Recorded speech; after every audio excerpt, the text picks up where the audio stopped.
ಚಳ್ಳಕೆರೆಯಲ್ಲಿ ಸರ್ವ ರೈತ ಸಂಘಗಳ ಚಳುವಳಿ. ಚಳ್ಳಕೆರಮ್ಮ ದೇವಸ್ಥಾನದಿಂದ ನೂರಾರು ರೈತ ಮುಖಂಡರು ಪಾದಯಾತ್ರೆ ಮೂಲಕ ನೆಹರು ಸರ್ಕಲ್ನಲ್ಲಿ ಮಾನವ ಸರಪಳಿ ನಿರ್ಮಿಸಿ ಸರ್ಕಾರ ಹಾಗೂ ಜಿಲ್ಲಾಧಿಕಾರಿ ಹಾಗೂ ರೈತ ಅಧಿಕಾರಿಗಳ ವಿರುದ್ಧ ಆಕ್ರೋಶ ವ್ಯಕ್ತಪಡಿಸಿದರು.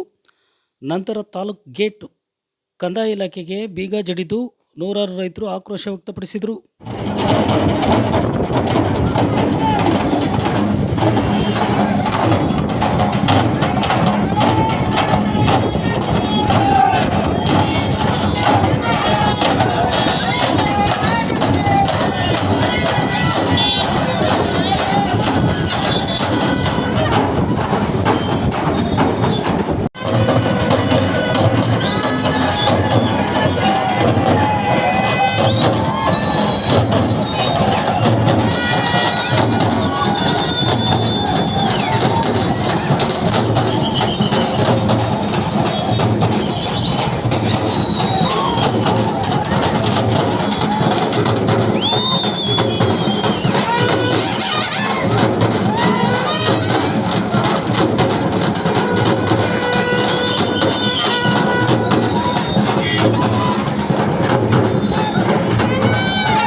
ಅವರು ಬೇರೆ ಯಾವುದೇ ಸ್ವತ್ತನ್ನ ಕೇಳಿಲ್ಲ.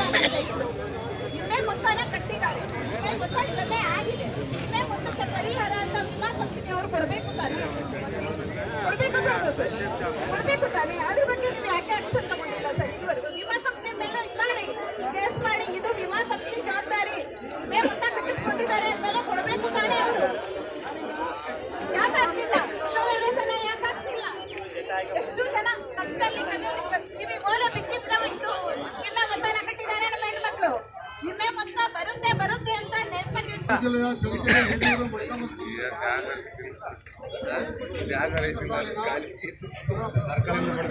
ಒಂದು 1,000 ರೂಪಾಯಿ ಒಂದು ಎಕರೆಗೆ 85% ನಷ್ಟ ಆಗಿದ ಪ್ರಕಾರವಾಗಿ 20,000 ರೂಪಾಯಿ ಕೊಡಬೇಕು ಒಂದು ಎಕರೆಗೆ. ಆ ಬೆಳೆ ವಿಮೆ ನಿಯಮ ಪ್ರಕಾರವಾಗಿ ಕೇಂದ್ರ ಸರ್ಕಾರದ ಮಾರ್ಗಸೂಚಿ ಪ್ರಕಾರವಾಗಿ 85% ಬೆಳೆ. ಮತ್ತೆ ಇವಾಗ ಬೆಳೆ ಆಗಿದೆ ಅಂತ 12 ಪಂಚಾಯತಿ ಜೀರೋ ಮಾಡಿದ್ದಾರೆ. ಆಮೇಲೆ ಈರಳ್ಳಿ ಪಂಚಾಯತಿಗೆ ಫೆಬ್ರವರಿ 2ಕ್ಕೆ 80 ಜನಕ್ಕೆ 17,000 ರೂಪಾಯಿ 12,000 ರೂಪಾಯಿ ಬಿದ್ದವೆ. ಅದು ಆವತ್ತಿನ ಅದೇ 2ನೇ ತಾರೀಕು ಕಾವಳಿ ಪಂಚಾಯತಿಯಲ್ಲಿ 10 ಜನಕ್ಕೆ ಬಿದ್ದವೆ. ಮತ್ತೆ ಇದು ಯಾವಾಗ ಅದ್ಯಾವಾಗ ಇನ್ಸೂರೆನ್ಸ್ ಕಂಪನಿ, ಇದ್ಯಾವ್ದು ಇನ್ಸೂರೆನ್ಸ್ ಕಂಪನಿ? ಇವತ್ತು ಅದೇ ಏನು 17,000 ಹಾಕಿದ್ರಲ್ಲಿ ಈರಳ್ಳಿ ಪಂಚಾಯತಿಗೆ ಎಲ್ಲ ಪಂಚಾಯತಿಗೂ 17,000 ಹಾಕ್ಬೇಕೈತೆ. ಹೌದಾ? ಎಲ್ಲ ನಿಯಮವಲ್ಲ ಒಂದೇ. ಕಳೆದ 2 ತಿಂಗಳಿಂದವ, ಏಕೆಂದ್ರೆ ಅದನ್ನ ರಿವೆರಿಫಿಕೇಶನ್ ನಮ್ಮ ತಾಲೂಕು ಅಂತಲ್ಲ ಇಡೀ ರಾಜ್ಯಾದ್ಯಂತ ಅದು 2 ತಿಂಗಳಿಂದ ಅದು ಬಂದಿಲ್ಲ. ಸೊ ಅದನ್ನ ಎಕ್ಸಾಮಿನೇಷನ್ ಮಾಡ್ತಿದ್ದಾರೆ, ಅಂದ್ರೆ ರಿವೆರಿಫಿಕೇಶನ್ ಮಾಡ್ತಿದ್ದಾರೆ. ತತ್ಕ್ಷಣ ನಾವು ಅದನ್ನ ಬಿಡುಗಡೆ ಮಾಡಲಿಕ್ಕೆ ಈಗ ಆಲ್ರೆಡಿ ಮತ್ತೊಮ್ಮೆ ಲಾಸ್ಟ್ ಟೈಮ್ ಮನವಿ ಕೊಟ್ಟಿದ್ವಿ, ಅದನ್ನ ನಾನು ಕಳಿಸ್ಕೊಟ್ಟಿದ್ದೀನಿ. ಆ ಬಗ್ಗೆನ ಸಮೇತ ನಾವು ಸರ್ಕಾರದ ಗಮನ ತಗೊಂಡ್ಬಿಟ್ಟು ಅದನ್ನ ಇಮಿಡಿಯೇಟ್ಲಿ ಅವರ ಖಾತೆಗಳಿಗೆ ಏನು ಆಧಾರ್ EKYS ಮಾಡಿದಾರೆ ಅವ್ರ ಖಾತೆಗಳಿಗೆ ಜಮಾ ಮಾಡಲಿಕ್ಕೆ ಕ್ರಮ ವಹಿಸಲಾಗುತ್ತೆ. ಇನ್ನು ಬಹಳ ಇಂಪಾರ್ಟೆಂಟ್, ಬೀಜ ಮತ್ತು ಗೊಬ್ಬರವನ್ನ ಏನು ನೀವು ಯಾವುದೇ ದಾಖಲೆ ಇಲ್ಲದೇ ಕೊಡೋದ್ರ ಬಗ್ಗೆ ತಾವು ಕೇಳ್ಕೊಟ್ಟಿದ್ದೀರಿ.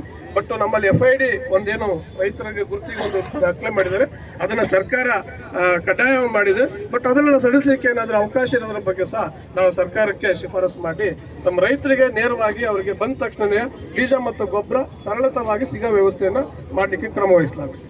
Thank you.